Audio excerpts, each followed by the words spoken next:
तो hello student, welcome back to my channel Samrat academy. Student, आज की वीडियो में हम पढ़ने वाले हैं क्लास 10th साइंस का चैप्टर पहला, जिसका नाम है रासायनिक अभिक्रियाएं एवं समीकरण। इंग्लिश में बात करें तो केमिकल रिएक्शन एंड इक्वेशन। ठीक है, पूरा फुल चैप्टर पढ़ने वाले हैं, एक ही वीडियो में पूरा डिटेल में डिस्कस करने वाले हैं। तो वीडियो को लाइक नहीं किया तो वीडियो को लाइक कर दीजिए, और चैनल पर नए हैं तो चैनल को सब्सक्राइब कर लीजिए।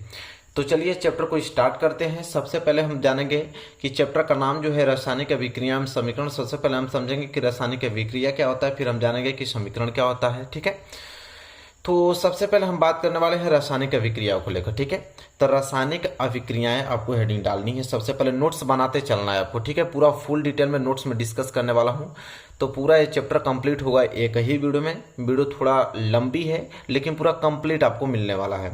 तो सबसे पहले आपको हेडिंग पहले डालनी है क्या, रासायनिक अभिक्रियाएं। ठीक है, केमिकल रिएक्शन। तो चलिए जानते हैं कि रासायनिक अभिक्रियाएं किसे कहते हैं।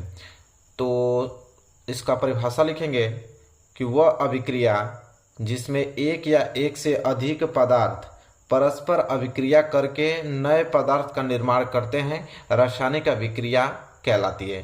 कह रहा है कि वह अभिक्रिया जिसमें एक या एक से अधिक पदार्थ, एक पदार्थ रहे चाहे एक से अधिक, दो हो, तीन, ये आपस में कंबाइन कर कर, ठीक है, ये आपस में अभिक्रिया कर कर एक नए पदार्थ का निर्माण करते हैं, जिसे हम रासायनिक अभिक्रिया कहते हैं। ठीक है, जैसे एग्जाम्पल की बात करें, उदाहरण। ठीक है, उदाहरण आपको नोट करते चलना है। जैसे दूध से दही बनाना, तो देखिए दूध से हम लोग क्या बनाते हैं, दही बनाते हैं। ठीक है, तो ये आपका क्या है, रासायनिक अभिक्रिया।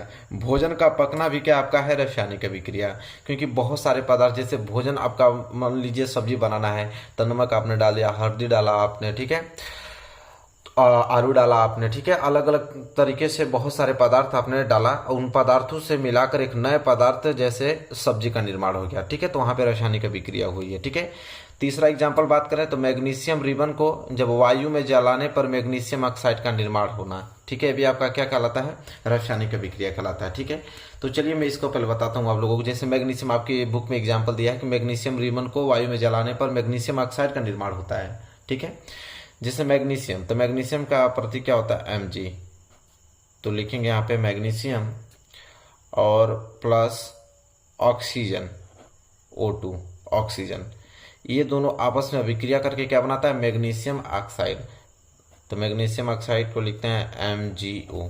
ठीक है, तो इसे संतुलित किया जाता है। यहाँ पे अगर मैं 2 लगा दूं तो यहाँ पे 2 मैग्नीशियम हो जाएगा, और यहाँ पे 2 लगा दूं तो ये 2 मैग्नीशियम हो जाएगा, 2 ऑक्सीजन इसमें भी 2 ऑक्सीजन, तो मतलब संतुलित हो गया। ठीक है, तो यहाँ पे जैसा कि आपने देख पाया कि रासायनिक अभिक्रिया किसे कहते हैं, 2 या 2 से अधिक पदार्थ आपस में अभिक्रिया कर कर एक नए पदार्थ का निर्माण करते हैं, तो उसे हम बोलते हैं रासायनिक अभिक्रिया हुआ है। ठीक है, तो आई होप आपको रासायनिक अभिक्रिया क्लियर हो गया होगा। एक और परिभाषा की बात करें तो छोटा सा परिभाषा जो कि वेरी मोस्ट इंपोर्टेंट है रासायनिक अभिक्रिया का, वो भी बता सकते हैं या तो ये भी बता सकते हैं। तो रासायनिक अभिक्रियाएं वे प्रक्रियाएं हैं जिनमें नए गुण धर्मों के साथ नए पदार्थ बनते हैं। देखिए ये भी परिभाषा बहुत ज्यादा इंपॉर्टेंट है, ये भी छोटा है लेकिन आप इससे सारे चीज स्पष्ट आप कह सकते हैं कि रासायनिक अभिक्रियाएं वे प्रक्रिया हैं जिनमें नए गुण धर्मों के साथ नए पदार्थ बनते हैं। ठीक है, मतलब कि जो पदार्थ अभी बना नहीं होता है, जिनसे वो पदार्थ बनता है, तो उनके गुण धर्म अलग होते हैं, और उन्हीं पदार्थों से मिलकर जो नए पदार्थ बनता है उसका गुण धर्म अलग होता है। ठीक है, ये कहना चाहता है। तो दोनों परिभाषा आप नोट कर लीजिए, या तो ये परिभाषा है और एग्जाम्पल नोट कर लीजिएगा, इसके बाद ये भी परिभाषा आप नोट कर लीजिएगा। ठीक है, दो परिभाषा लिख लिया हूं ताकि आपको आसानी हो। चलिए हम आगे बात करें तो अगली हेडिंग है कि रासायनिक अभिक्रियाओं की अभिलक्षण या पहचान। मतलब कैसे हम जानेंगे कि रासायनिक अभिक्रिया हुआ है या नहीं हुआ है। ठीक है, उसके क्या पहचान होता है रासायनिक अभिक्रिया का। ठीक है, तो देखिए यहाँ पर लिखा है कि एक रासायनिक अभिक्रिया को निम्न प्रेक्षणों द्वारा पहचाना जा सकता है। पहला क्या है, अवस्था में परिवर्तन। अगर अवस्था में परिवर्तन हुआ है तो आप कह सकते हैं कि हाँ भाई रासायनिक अभिक्रिया हुई है। अवस्था में परिवर्तन, अवस्था में परिवर्तन का मतलब क्या है, देखिए इसमें मैं लिखा हूं कि कार्बन मोनोऑक्साइड गैस तथा हाइड्रोजन गैस की अभिक्रिया से मेथनॉल बनना। कि जब कार्बन मोनोऑक्साइड गैस और हाइड्रोजन गैस को अभिक्रिया कराते हैं तो वहां पे मेथनॉल बनता है। तो मेथनॉल क्या है, आपका द्रव है। मेथनॉल क्या आपका है, यहाँ पे द्रव है। तो देखिए अवस्था में परिवर्तन हो गया ना, ये दोनों गैस था लेकिन गैस दोनों आपस में अभिक्रिया करके यहाँ पे द्रव बना दिया, तो अवस्था में परिवर्तन हुआ कि नहीं? तो बिल्कुल अवस्था में परिवर्तन हो गया, तो आप कह सकते हैं कि हाँ भाई रासायनिक अभिक्रिया हुई है। ठीक है, ये तो पहचान आपका पहला पहचान ये हो गया। दूसरा जो पहचान होता है वो क्या होता है? तो चलिए इसको मैं साइड करता हूँ, इस पेज को लेता हूँ। दूसरा होता है रंग में परिवर्तन। अगर रंग में परिवर्तन हुआ है तभी आप कह सकते हैं कि रासायनिक अभिक्रिया हुआ है। जैसे लोहे को जंग लगना, ठीक है, लोहे देखते हैं ना, तो लोहा जब हम लोग लाते हैं तो बिल्कुल क्लीन होता है, धीरे धीरे उसमें जंग लग जाता है, भूरे रंग का पदार्थ जम जाता है उस पर। ठीक है, तो रंग में अगर परिवर्तन हो रहा है तभी आप कह सकते हैं कि रासायनिक अभिक्रिया हुई है। तीसरा होता है गैस का निकलना। तो गैस का निकलना भी एक रासायनिक अभिक्रिया का पहचान है। जैसे एग्जाम्पल में लिख लीजिए आप लोग कि जैसे जिंक तथा तनु सल्फ्यूरिक अम्ल के बीच रासायनिक अभिक्रिया में हाइड्रोजन गैस निकलती है। जब हम जिंक और तनु सल्फ्यूरिक अम्ल से अभिक्रिया कराते हैं तो उस समय हाइड्रोजन गैस निकलता है। तो देखिए गैस का निकलना भी क्या है, कि रासायनिक अभिक्रिया का पहचान है। और चौथा जो है वह है ताप में परिवर्तन। ठीक है, तो ताप में परिवर्तन देखिए कि जैसे चूने तथा पानी के बीच अभिक्रिया से बुझा हुआ चूना बनता है तथा काफी मात्रा में ऊष्मा ऊर्जा निर्मुक्त होती है। तो ताप में परिवर्तन भी रासायनिक अभिक्रिया का पहचान होता है। जैसे चूना हुआ, जब चूने को मार्केट वाले जो चूना खरीद के लेके आते हैं उसको जब पानी में हम लोग डालते हैं तो देखते हैं बहुत ज़्यादा खौलता है, तो तापमान उसमें से बहुत ज़्यादा निकलता है, तब जाके वो बुझा हुआ चूना बनता है। तो काफ़ी मात्रा में ऊष्मा वहाँ पे निकल रही है, तो ताप में परिवर्तन हुआ कि नहीं? पहले ताप कम था, जैसे उसमें पानी में हम डाले हैं तो टेम्परेचर उसका हाई हो गया है, तो ताप में जैसे ही परिवर्तन हुआ है तो हम कह सकते हैं कि यहाँ पर रासायनिक अभिक्रिया हुई है। चलिए पांचवा है आपका अवक्षेप का बनना। जैसे अवक्षेप का बनना क्या होता है? जैसे लेड नाइट्रेट और पोटेशियम आयोडाइड के बीच रासायनिक अभिक्रिया से आपका लेड आयोडाइड के पीले अवक्षेप भी बनते हैं। तो अवक्षेप बनना भी क्या है? आपका रासायनिक अभिक्रिया का पहचान है। तो मतलब इन पांचों में से कोई भी एक प्रक्रिया हो रही है, चाहे वो अवस्था में परिवर्तन हो, चाहे रंग में परिवर्तन हो, चाहे गैस निकले, चाहे ताप में परिवर्तन, चाहे अवक्षेप बने, या इन पांचों में से पांचों हो जाए, तो इन पांचों में से कोई एक हो या सभी हो जाए, चाहे दो हो तीन हो, तो आप कह सकते हैं भाई कि रासायनिक अभिक्रिया हुई है। ठीक है, चलिए तो यहाँ तक पूरा नोट्स अच्छे तरीके से बनाते जाइए। ठीक है, लिखने में बहुत ज़्यादा समय लगा है, यहाँ से पूरा कंप्लीट आपका चैप्टर ही कवर हो जाएगा। इसके बाद हम बात करेंगे रासायनिक समीकरण को लेकर, क्योंकि रासायनिक अभिक्रिया आपको समझ में आ गया है। हम बात करेंगे रासायनिक समीकरण, जिसे हम केमिकल इक्वेशन बोलते हैं। अब रासायनिक समीकरण क्या होता है कि किसी रासायनिक अभिक्रिया का प्रतीकों और सूत्रों द्वारा निरूपण रासायनिक समीकरण कहलाता है। कह रहा है कि जब रासायनिक अभिक्रिया हो रही थी, तो रासायनिक अभिक्रिया अगर हो रही है तो उसको हम एक प्रतीकों और सूत्रों द्वारा अगर हम निरूपण कर दें तो रासायनिक समीकरण कहलाएगा। जैसे अभी हमने एग्जांपल लिया था कि मैग्नीशियम को जब ऑक्सीजन के साथ अभिक्रिया कराते हैं तो मैग्नीशियम ऑक्साइड बनता है। तो हिंदी में हम लोग लिखेंगे कैसे? ऐसे ही तो लिखेंगे कि मैग्नीशियम प्लस ऑक्सीजन, ये दोनों अभिक्रिया करके मैग्नीशियम ऑक्साइड बना रहा है। लेकिन रासायनिक समीकरण किसे कहते हैं? तो मैग्नीशियम जैसे, तो मैग्नीशियम का प्रतीक क्या होता है? Mg। ऑक्सीजन के क्या होता है? O2। ये दोनों मिलकर मैग्नीशियम ऑक्साइड बना दिया, जिसे MgO से डिनोट करते हैं। तो इन्हीं की अगर सूत्रों को, अगर उनके सामने उन सूत्रों या प्रतीकों को लिख दें हम, तब ये आपका कहलाने लगता है क्या? रासायनिक समीकरण कहलाने लगता है। ठीक है, तो कितना सिंपल परिभाषा है कि किसी रासायनिक अभिक्रिया का प्रतीकों और सूत्रों द्वारा निरूपण ये क्या कहलाता है? रासायनिक समीकरण कहलाता है। सिंपल है, नोट कर लीजिए। चलिए अब अगला पॉइंट है आपका, जो कि जानना बहुत ज़्यादा इंपॉर्टेंट है, कि अभिकारक किसे कहते हैं, जिसे इंग्लिश में रिएक्टेंट कहते हैं। अभिकारक क्या होता है? तो जो पदार्थ रासायनिक अभिक्रिया में भाग लेते हैं तो क्या कहलाते हैं? अभिकारक कहलाते हैं। जो पदार्थ रासायनिक अभिक्रिया में भाग लेते हैं, जैसे मैग्नीशियम और ऑक्सीजन, ये रासायनिक अभिक्रिया में भाग लिया है, मैग्नीशियम और ऑक्सीजन मिलकर मैग्नीशियम ऑक्साइड बना रहा है, तो भाग कौन लिया है? मैग्नीशियम और ऑक्सीजन। तो यही दोनों क्या कहलाएंगे? अभिकारक कहलाएंगे, क्योंकि रासायनिक अभिक्रिया में भाग तो यही ले रहे हैं, इन्हीं से तो मिलकर यह बन रहा है। तो जो पदार्थ रासायनिक अभिक्रिया में भाग लेते हैं अभिकारक कहलाते हैं। तो यहाँ पे मैग्नीशियम और ऑक्सीजन दोनों क्या है? अभिकारक हैं। आई होप क्लियर हो गया होगा अच्छे तरीके से आप लोगों को। चलिए अब हम बात करेंगे उत्पाद को लेकर। उत्पाद होता है प्रोडक्ट्स।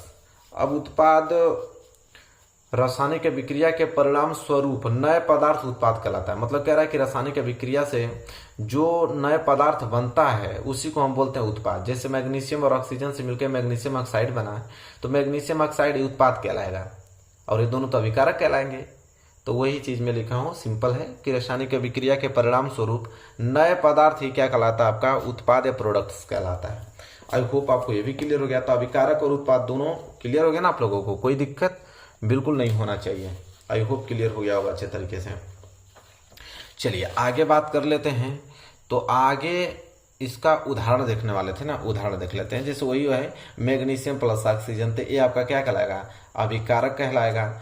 और इसी से मैग्नीशियम ऑक्साइड बना तो आपका क्या कहलाएगा, उत्पाद कहलाएगा। तो आई होप क्लियर हो गया।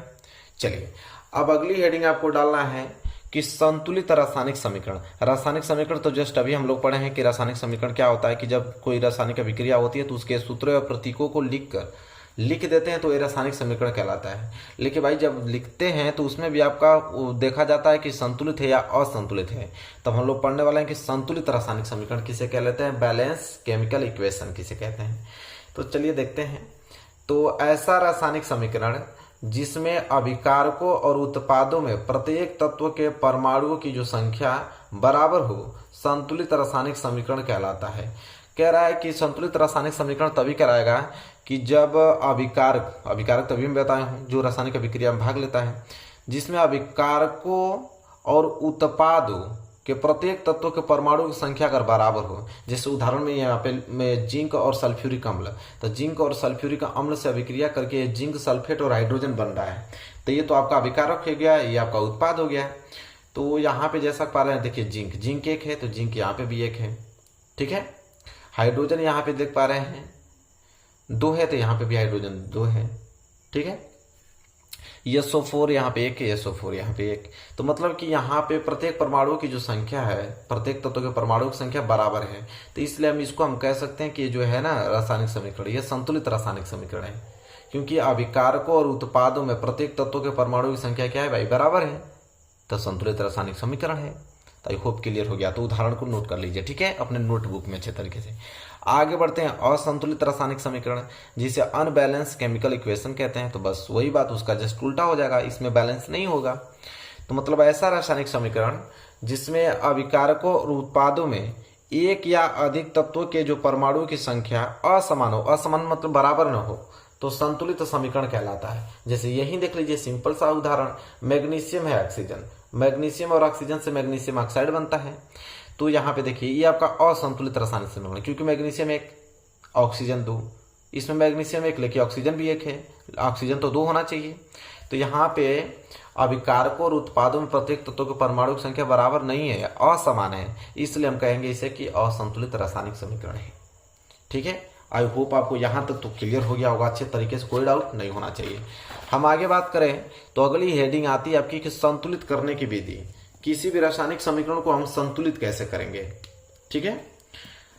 जैसे असंतुलित रासायनिक समीकरण रहेगा तो उसको संतुलित कैसे किया जाएगा, एक एग्जाम्पल के माध्यम से समझते हैं। देखिए सिंपल सा एग्जाम्पल आपके बुक से ही लिया गया है, ठीक है। जैसे देखिए यहाँ पे Fe+H2O आयरन और यहाँ पे जल का हम अभिक्रिया करा रहे हैं, ठीक है। तो यहाँ पे यह जो रासायनिक समीकरण आपको दिखाई दे रहा है ये असंतुलित है। क्या है, असंतुलित, क्योंकि देखिए यहाँ पे ऑक्सीजन 4 है, यहाँ पे ऑक्सीजन 1 है, तो असंतुलित है कि नहीं, तो असंतुलित है। इसी को हमें संतुलित करना है। तो देखिए कैसे करेंगे। सबसे पहले क्या होता है कि एक बॉक्स तैयार करते हैं, एक साइड तत्व लिख लेते हैं, एक साइड अभिकारक, दूसरा उत्पाद लिख लेते हैं। अब तत्वों में इस पूरे रासायनिक अभिक्रिया में जितने तत्व होते हैं सभी तत्वों का नाम लिखते हैं। जैसे यहाँ पे Fe है, आयरन है, तो हम यहाँ पे लिखेंगे Fe, ठीक है। इसके बाद क्या है भाई, इसके बाद आपका है हाइड्रोजन, तो लिखेंगे हाइड्रोजन। इसके बाद ऑक्सीजन, तो लिखेंगे ऑक्सीजन। चलिए फिर इसके बाद देखेंगे कि अभिकारक में इनकी संख्या लिखेंगे। तो अभिकारक में जो आयरन की संख्या है कितनी है, 1, तो लिखेंगे यहाँ पे 1, ठीक है। अभिकारक में हाइड्रोजन की संख्या कितनी है, 2, तो यहाँ पे लिखेंगे 2। ऑक्सीजन में कितनी है, 1, तो क्या लिखेंगे, 1 लिख देंगे। इसी तरह उत्पाद में आएंगे, उत्पाद में आयरन की संख्या कितनी है, तो 3, तो यहाँ पे क्या लिखेंगे, 3 लिखेंगे। इसी तरह हाइड्रोजन की संख्या यहाँ पे क्या है, 2, तो क्या लिखेंगे, 2 लिख देंगे। फिर बचा आपका ऑक्सीजन, ऑक्सीजन कितना है, 4, तो लिखेंगे 4, ठीक है, यहाँ पे लिख देंगे। अब यहाँ पे संतुलित करना है। अब संतुलित कैसे करना है, तो सबसे पहले देखेंगे कि किनकी परमाणु की संख्या सबसे ज्यादा है, उसी को पकड़ेंगे, चाहे वो अभिकारक में हो चाहे उत्पाद में हो, कोई फर्क नहीं पड़ता है।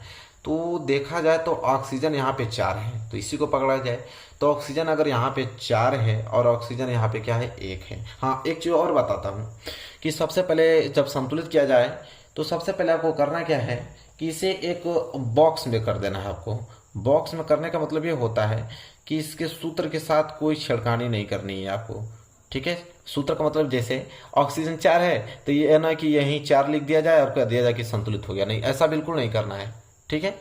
सूत्र के साथ कोई छेड़खानी नहीं करनी है आपकी, ठीक है। इसलिए मैं बॉक्स में कर देता हूँ। बॉक्स के बाहर आपको करना है, जैसे बॉक्स में कर दूं, क्या है आपका H2O है, H2O है।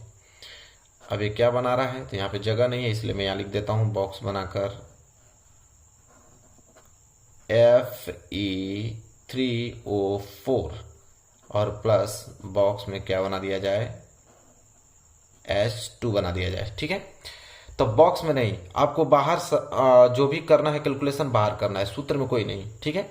तो जैसे ऑक्सीजन की बात करें तो ऑक्सीजन यहाँ पे 4 है, ऑक्सीजन यहाँ पे 1 है। तो अगर ऑक्सीजन को यहाँ पे 4 बनाना है तो यहाँ पे मुझे क्या करना पड़ेगा, 4 से मल्टीप्लाई करना पड़ेगा, तब जाके ये क्या हो जाएगा, 4 हो जाएगा। तो इसके लिए मुझे क्या करना पड़ेगा, तो इसके लिए हमें 4 यहाँ पे ऐड करना पड़ेगा। अब जैसे ही मैं यहाँ पे 4 लगाऊंगा तो ऑक्सीजन तो मेरा 4 हो गया। तो ऑक्सीजन जैसे 4 हुआ, लेकिन हाइड्रोजन कितना हो गया भाई, तो 2 चौको 8, हाइड्रोजन मेरा 8 हो गया। हाइड्रोजन कितना हो गया मेरा, 8 हो गया। हाइड्रोजन क्या हो गया मेरा, 8 हो गया। यहाँ पे हाइड्रोजन कितना है, तो हाइड्रोजन यहाँ पे 2 है। तो इसको 8 करने के लिए मुझे क्या करना पड़ेगा, तो यहाँ पे 4 लगाना पड़ेगा। तो ये हो जाएगा 4 दूनी के 8, ठीक है। तो यहाँ पे अगर मैं 4 लगा दूं तो ये हो जाएगा 8, ठीक है। तो हाइड्रोजन भी बराबर हो गया। अब बात करेंगे किसका, आयरन को। आयरन यहाँ पे देखिए कितना है, 3, और यहाँ पे आयरन है आपका 1। तो अगर यहाँ पे मैं 3 की मल्टीप्लाई कर दूं तो ये भी आयरन 3 हो जाएगा, मतलब यहाँ पे मुझे 3 की मल्टीप्लाई करना पड़ेगा तो ये भी आयरन कितना हो जाएगा, 3। अब देख लीजिए, आयरन इसमें भी 3 तो इसमें भी 3, हाइड्रोजन इसमें भी 8 तो हाइड्रोजन इसमें भी 8, ऑक्सीजन इसमें भी 4 तो ऑक्सीजन इसमें भी 4। तो ये बनेगा क्या आपका, तो इसको कैसे लिखेंगे, इस तरह 3Fe प्लस 4H2O गिव्स, इसे बोलते हैं गिब्स। गिब्स मतलब होता है देता है, Fe3O4 प्लस 4S2, ठीक है। इस तरह आपको जाके लास्ट में परिणाम आपको मिलेगा, इस तरह आपको लिखते हैं, ठीक है। तो ये आपका क्या हो गया, संतुलित हो गया। आप चेक कर सकते हैं सभी तत्वों के परमाणु की संख्या क्या बिल्कुल बराबर है, तो आपका संतुलित हो गया। तो आई होप आपको क्लियर हो गया होगा कि किस प्रकार संतुलित करते हैं। तो सेम इसी पैटर्न पे आप लोगों को सारी चीजें संतुलित करना है, ठीक है। एक एग्जाम्पल और लेता हूँ संतुलित करने के लिए। जैसे यहाँ पे देख लीजिए आप लोग इसको कैसे संतुलित करेंगे, तो सिंपल है। तो जैसे यहाँ पे सबसे देखते हैं किसकी संख्या ज्यादा है यहाँ पे, तो बात कर लेते हैं। देखिए सोडियम, सोडियम 1, हाइड्रोजन 2, हाइड्रोजन 2। अब देखिए यहाँ पे हाइड्रोजन 2, लेकिन यहाँ पे हाइड्रोजन 2 और 1 3, तो यहाँ पे हाइड्रोजन 3 हो गया और यहाँ पे हाइड्रोजन 2 है। इसके लिए क्या होगा, तो इसके लिए हम लोग क्या करेंगे कि ऐसा कोई तो संख्या है नहीं कि यहाँ पे मल्टीप्लाई करें तो 3 हो जाए। तो इसके लिए आपको करना पड़ेगा कि यहाँ पे 2 लगा देते हैं। जैसे ही 2 लगाएंगे तो हाइड्रोजन यहाँ पे क्या हो जाएगा, 2, और ये हाइड्रोजन 2, तो 2 2 4, हाइड्रोजन 4 हो जाएगा। तो इसलिए यहाँ पे 4 हाइड्रोजन करने के लिए यहाँ पे 2 लगा देंगे, तो ये भी 2 2 4, हाइड्रोजन 4 हो जाएगा। लेकिन इससे लगाने से ये हुआ कि ऑक्सीजन यहाँ पे कितना हो गया, 2, और यहाँ पे भी ऑक्सीजन कितना हो गया, 2, बिल्कुल सही है।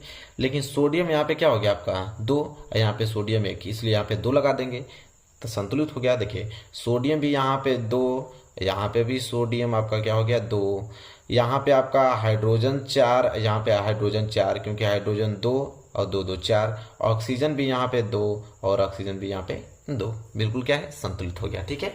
तो इस प्रकार करते हैं। आई होप क्लियर हो गया होगा। कोई डाउट, बिल्कुल आपको कोई डाउट नहीं होना चाहिए। यहां तक सारी चीजें क्लियर है। चलिए आगे हम बात करें तो आगे आपका टॉपिक आ जाता है रासायनिक विक्रियाओं के प्रकार, टाइप ऑफ केमिकल रिएक्शन। तो चलिए सबसे पहले हम देखेंगे संयोजन विक्रिया। तो रासायनिक विक्रियाओं के हम लोग प्रकार देख रहे हैं, उसमें पहला आपका है संयोजन विक्रिया, जिसे हम बोलते हैं कॉम्बिनेशन रिएक्शन। चलिए जानते हैं कि संयोजन अभिक्रिया किसे कहते हैं। तो ऐसी अभिक्रियाएं जिसमें 2 या 2 से अधिक अभिकारक मिलकर एकल उत्पाद का निर्माण करते हैं उसे संयोजन अभिक्रिया कहते हैं। देखिए बहुत ही ज़्यादा सिंपल, कितना सिंपल है। देखिए कह रहा है कि जो अभिकारक होगा या दो से अधिक होना चाहिए, और दो या दो से अधिक अभिकारक अगर मिलकर सिर्फ एक ही प्रोडक्ट बनाए तो उस प्रकार की अभिक्रिया को हम संयोजन अभिक्रिया कहते हैं। सिंपल, जैसे कोयले का दहन आपका संयोजन अभिक्रिया का ही उदाहरण है। जैसे कार्बन व ऑक्सीजन, तो कार्बन और ऑक्सीजन मिलकर कार्बन डाइऑक्साइड बना दिया, ठीक है, CO2 बना दिया। तो यहाँ पे जैसा देख पा रहे हैं आप कि दो या दो से अधिक अभिकारक मिलकर एक ही प्रोडक्ट बना रहा है, सिर्फ एक ही प्रोडक्ट बना रहा है, इसलिए अभिक्रिया जो है आपका संयोजन अभिक्रिया कहलाएगा। इसी तरह दूसरा, मैग्नीशियम रिबन का वायु में दहन भी आपका संयोजन अभिक्रिया का ही उदाहरण है। जैसे मैग्नीशियम 1 और ऑक्सीजन 2, ये दो अभिकारक मिलकर सिर्फ एक ही तो प्रोडक्ट बना रहा है, मैग्नीशियम ऑक्साइड। तो इस प्रकार की अभिक्रिया को संयोजन अभिक्रिया करते हैं। तो सिंपल है कि नहीं, बहुत ही ज्यादा सिंपल है। दो या दो से अधिक अभिकारक मिलकर एक ही प्रोडक्ट बनाए, एक ही उत्पाद बनाए, उस प्रकार की अभिक्रिया को हम संयोजन अभिक्रिया कहते हैं, कॉम्बिनेशन रिएक्शन कहते हैं। तो आई होप क्लियर हो गया आप लोगों को, कोई डाउट नहीं होना चाहिए। पूरा अच्छे से नोट्स बना लीजिए, ठीक है।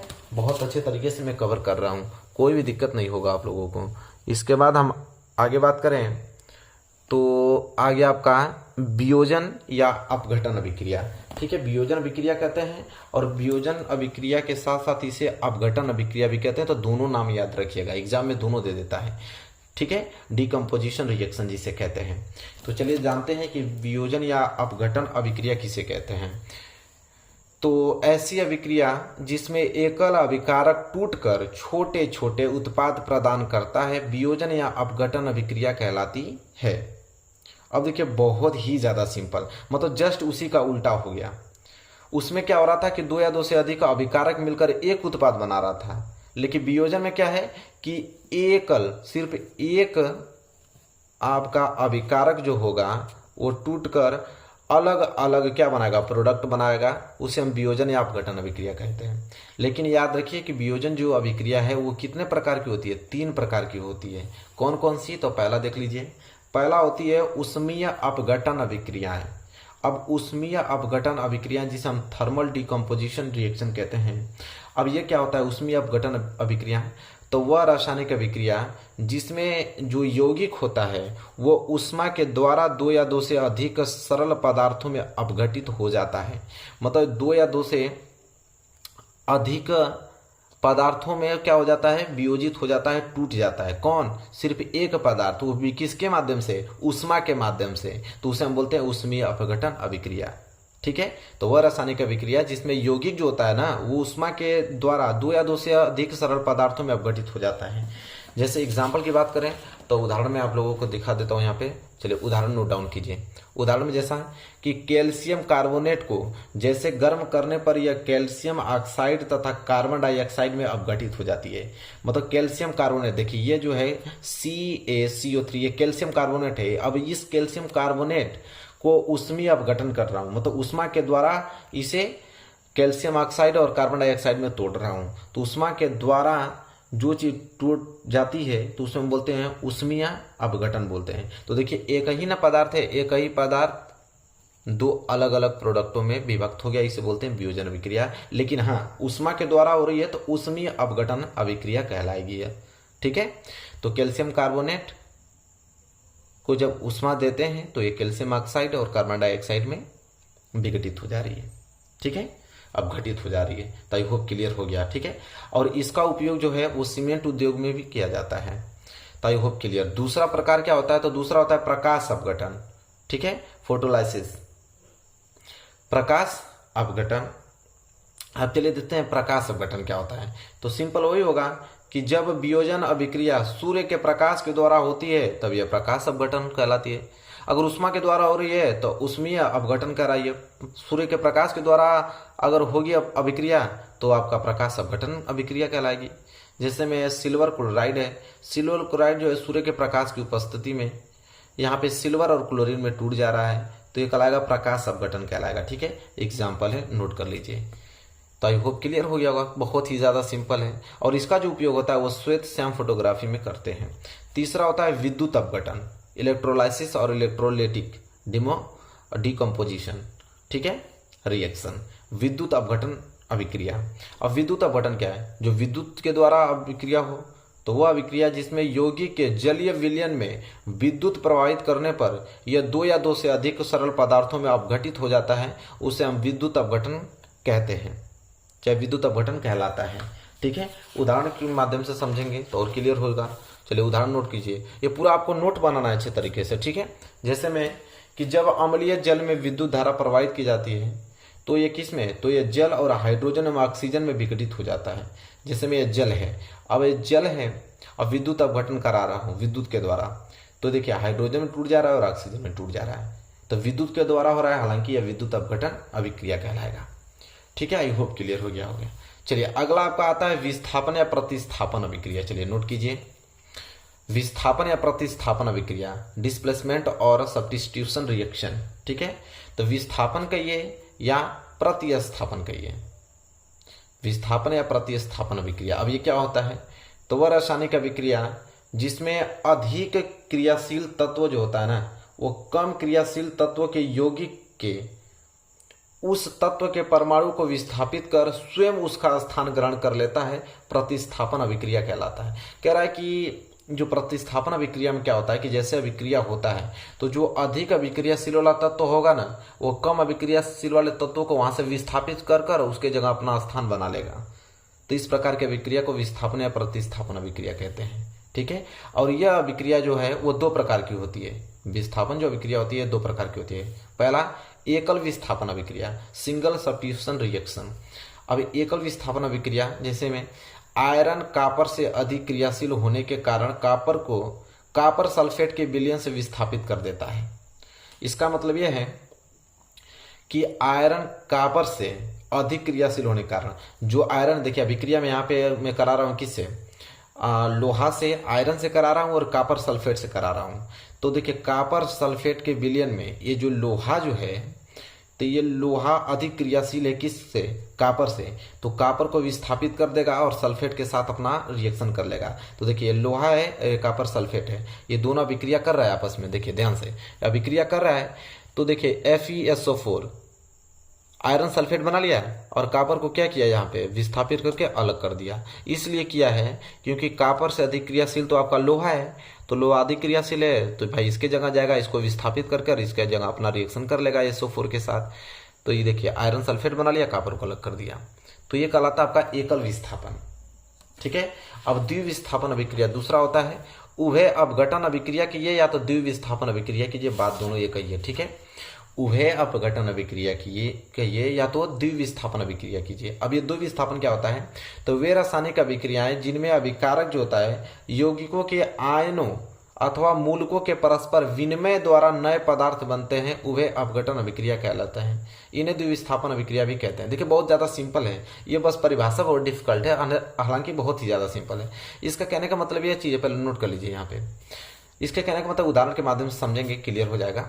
जैसे यहाँ पे लिखा है कि silver nitrate AgNO3, silver nitrate तथा पोटेशियम क्लोराइड KCl के विलयनों को मिलाने पर उनके आयनों के विनिमय के फलस्वरूप सिल्वर क्लोराइड तथा पोटेशियम नाइट्रेट बनता है। जैसे में यहाँ पे सिल्वर नाइट्रेट है AgNO3 और ये पोटेशियम क्लोराइड KCl, ये आपस में अभिक्रिया करके देखिए क्या बना रहा है, AgCl, सिल्वर क्लोराइड बना रहा है और पोटेशियम नाइट्रेट। तो यहाँ पे देखने में आपको ये मिल रहा है कि यहाँ का आपका Ag, ठीक है, यहाँ पे आपका सिल्वर किसके साथ, क्लोरीन के साथ अभिक्रिया कर रहा है, मतलब इसका एक पदार्थ मिलकर जाके क्लोरीन के साथ अभिक्रिया कर रहा है, और ये जो बची आपका NO3 वो किसके साथ अभिक्रिया कर रहा है, K के साथ। ठीक है, तो एक इसके साथ अभिक्रिया करें और इसका जो बच जाए वो इसके साथ अभिक्रिया करें, मतलब कि इन अभिकारिकों के आयनों के मूलकों के परस्पर विनिमय मतलब होता है एक दूसरे के विपरीत। इसमें अगर एक किसके साथ किया है तो जो बचा है उसके साथ ऑटोमेटिक रिएक्शन कर लेगा। तो इस प्रकार की अभिक्रिया क्या कहलाता है, उभय अपघटन अभिक्रिया, या तो इसे द्विविस्थापन अभिक्रिया कहते हैं। ठीक है, तो आई होप आपको क्लियर हो गया होगा। अच्छे तरीके से नोट डाउन कर लीजिए, नोट्स बना लीजिए। ठीक है, तो यहां तक सारी चीजें क्लियर आपको हैं, कोई डाउट नहीं होना चाहिए, बिल्कुल आपको नहीं होना चाहिए। और हम आगे बढ़ेंगे और अगला पॉइंट जो आपका है वह है, कहाँ इसको हटाते हैं, चलिए अगला आपका है ऊष्मा क्षेपी तथा ऊष्मा शोषी अभिक्रियाएं। ऊष्माक्षेपी तथा ऊष्माशोषी अभिक्रियाएं। तो चलिए देखते हैं कि ऊष्माक्षेपी या ऊष्माशोषी अभिक्रिया किसे कहते हैं। तो पहला हम पढ़ेंगे यहाँ पे ऊष्माक्षेपी अभिक्रियाएं, ठीक है, एक्सोथर्मिक रिएक्शन। तो देखिए ऊष्माक्षेपी अभिक्रिया क्या होता है कि जिन रासायनिक अभिक्रियाओं में उत्पाद के निर्माण के साथ ऊष्मा भी उत्पन्न होती है, ऊष्माक्षेपी अभिक्रिया कहलाती है। कह रहा है कि जो रिएक्शन होता है, रासायनिक अभिक्रिया होता है, मतलब अभिकारकों से मिलकर उत्पाद का निर्माण होता है, तो अभिकारकों के साथ मिलकर जो उत्पाद का निर्माण हो रहा है, तो उत्पाद के साथ अगर आपको ऊष्मा भी प्राप्त हो रही है, ऊष्मा भी उत्पन्न हो रहा है, तो आप कह सकते हैं कि ऊष्माक्षेपी अभिक्रिया है। जैसे उदाहरण के साथ अगर हम समझें तो लिखा है यहाँ पे कि सभी दहन अभिक्रियाएं जो है ऊष्माक्षेपी अभिक्रियाएं, सभी दहन, जितने भी दहन अभिक्रियाएं सभी ऊष्माक्षेपी, क्योंकि दहन जो अभिक्रिया होगा उसमें तो ऊष्मा निकलना ही है। जैसे CH4 और O2, जैसे मीथेन है और ऑक्सीजन के साथ अगर अभिक्रिया करा रहे हैं तो कार्बन डाइऑक्साइड और जल, और यहाँ से क्या हो रहा है, आपको ऊष्मा प्राप्त हो रहा है। तो देखिए उत्पाद, ये तो आपका अभिकारक हो गया उत्पाद, तो उत्पाद के साथ, प्रोडक्ट के साथ देखिए ऊष्मा आपको प्राप्त हो रहा है ना। तो जब भी प्रोडक्ट के साथ ऊष्मा प्राप्त होता है तो आप कह सकते हैं कि ऊष्माक्षेपी अभिक्रिया हुई है, बात खत्म, ठीक है। तो आई होप क्लियर हो गया होगा। दूसरा क्या है यहाँ पे, यहाँ तो समझ आ गया ना कि जितनी भी दहन अभिक्रियाएं होती हैं सब ऊष्माक्षेपी होती हैं। और ये दूसरा पॉइंट देखिए, श्वसन भी ऊष्माक्षेपी अभिक्रिया ही होता है, क्योंकि श्वसन के दौरान जो ना हमारे शरीर की कोशिकाओं में ग्लूकोज ऑक्सीजन से संयोग करके ऊर्जा ही उत्पन्न करता है। तो ऊर्जा या तो ऊष्मा सब एक ही है, ठीक है। तो अगर ऊर्जा भी उत्पन्न हो रहा है तो उसमें आप कह सकते हैं कि ऊष्माक्षेपी अभिक्रिया ही हुआ है। जैसे ग्लूकोज है, ग्लूकोज ऑक्सीजन के साथ अभिक्रिया करके देखिए कार्बन डाइऑक्साइड बना रहा है, जल बना रहा है, और यहाँ से ऊर्जा भी विमुक्त हो रही है। तो ऊर्जा भी उत्पन्न हो रही है प्रोडक्ट के साथ, तो हम कह देंगे कि ये भी आपका ऊष्माक्षेपी अभिक्रिया है। तो आई होप क्लियर हो रहा है ना अच्छे तरीके से। चलिए, तो ये दोनों पॉइंट आपको क्लियर हो गया और आगे हम बढ़ते हैं। दूसरा आ गया ऊष्माशोषी, वो तो ऊष्माक्षेपी था, यह ऊष्माशोषी अभिक्रियाएं। अब ऊष्माशोषी अभिक्रिया क्या होता है, चलिए इसे नोट कीजिए। तो ऊष्माशोषी अभिक्रिया जिसे हम बोलते हैं एंडोथर्मिक रिएक्शन, वो एक्सोथर्मिक था या था इंडोथर्मिक रिएक्शन। अब इसमें क्या है कि जिन रासायनिक अभिक्रियाओं में उत्पाद के निर्माण के साथ ऊष्मा भी अवशोषित होती है, देखिए अवशोषित होती है, ऊष्माशोषी अभिक्रिया कहलाती है। मतलब कह रहा है कि जैसे अभिकारक है, अभिकारक से मिलकर प्रोडक्ट बना है, तो प्रोडक्ट के साथ अगर ऊष्मा अवशोषित हो रही है, हालांकि आप ये कह सकते हैं कि वह रासायनिक अभिक्रिया जिनमें अभिकारक, अगर अभिकारक अभिक्रिया कर रहा है, अभिकारक मिलकर ही तो उत्पाद बनाता है, तो अगर अभिकारक के साथ साथ कुछ ऊष्मा भी लगेगा प्रोडक्ट बनाने के लिए, तो उसे हम बोलेंगे ऊष्माशोषी अभिक्रिया। जैसे यहाँ पे नाइट्रोजन और ऑक्सीजन, तो नाइट्रोजन और ऑक्सीजन से नाइट्रिक ऑक्साइड बनना है, तो एक चीज याद रखिए कि नाइट्रोजन और ऑक्सीजन से अगर नाइट्रिक ऑक्साइड बनना है तो उसमें 45 किलो कैलोरी की ऊष्मा भी लगेगी, तब जाके नाइट्रिक ऑक्साइड बनेगा। तो इसको चाहिए, इस रिएक्शन से लिखे नाइट्रोजन प्लस ऑक्सीजन गिव्स आपका nitric oxide minus 45 kilo calorie उधर लिखिए, या तो इधर लिखना है तो इधर लिखेंगे आप प्लस किलो कैलोरी, क्योंकि प्लस मतलब इधर अभी चाहिए तभी तो मिलकर बनना है, इधर का मतलब माइनस हुआ, तो दोनों तरीके से आप लिख सकते हैं, ठीक है। तो ऊष्माशोषी अभिक्रिया वह रासायनिक अभिक्रिया जिनमें अगर उत्पाद के निर्माण के साथ अगर यहाँ पे ऊष्मा भी अवशोषित हो रही है, तो आप कह सकते हैं कि यह भैया ऊष्माशोषी अभिक्रिया है। या तो आप ये कह सकते हैं कि अभिकारक, रासायनिक अभिक्रिया में अभिकारक के साथ साथ अगर ऊष्मा भी मिलकर जो प्रोडक्ट निर्माण कर रही है तो वो अभिक्रिया ऊष्माशोषी अभिक्रिया कहलाएगी, ठीक है।